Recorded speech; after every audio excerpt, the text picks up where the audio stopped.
Moms கிச்சனில் mushroom green peas potato போட்டு ஒரு கிரேவி எப்படி பண்ணுறதுன்னு பார்க்கலாங்க.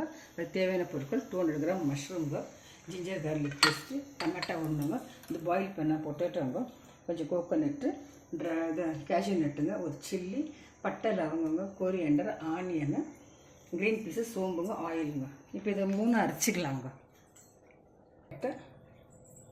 சோம்பு போட்டு அரைச்சிக்கலாங்க. சூடாகிடுச்சு. பட்டை லவங்க, ஆனியன் போட்டுட்டு க்ரீன் சில்லி போட்டு வதக்கிடலாங்க. இப்போ ஜிஞ்சர் கார்லிக் பேஸ்ட் போட்டுங்க, இதே டமாட்டோ போட்டுக்கலாங்க.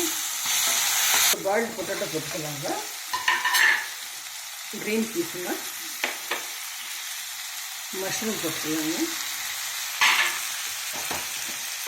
நான் சொல்ல மறந்துட்டாங்க, கொஞ்சம் தனியா பவுடருங்க, சில்லி பவுடர் கொஞ்சம். இப்போ கிரைண்ட் பண்ண கேஷ்யூ, தேங்காய். மஷ்ரூம் கிரேவி ரெடி ஆகிடுச்சிங்க ஃப்ரெண்ட்ஸ். ரொம்ப டேஸ்ட்டாக இருக்காங்க. இது மஷ்ரூம் கிரேவி ரெடி ஆகிடுச்சிங்க. கொஞ்சம் பட்டர்லாம் போட்டு வச்சுருக்குறாங்க. இது சப்பாத்திக்கு, தோசைக்கு, இட்லிக்கு, பலவுக்கெல்லாம் ரொம்ப நல்லாயிருக்கும். நீங்களே ட்ரை பண்ணுங்கள் ஃப்ரெண்ட். தேங்க்யூ ஃபார் வாட்சிங்.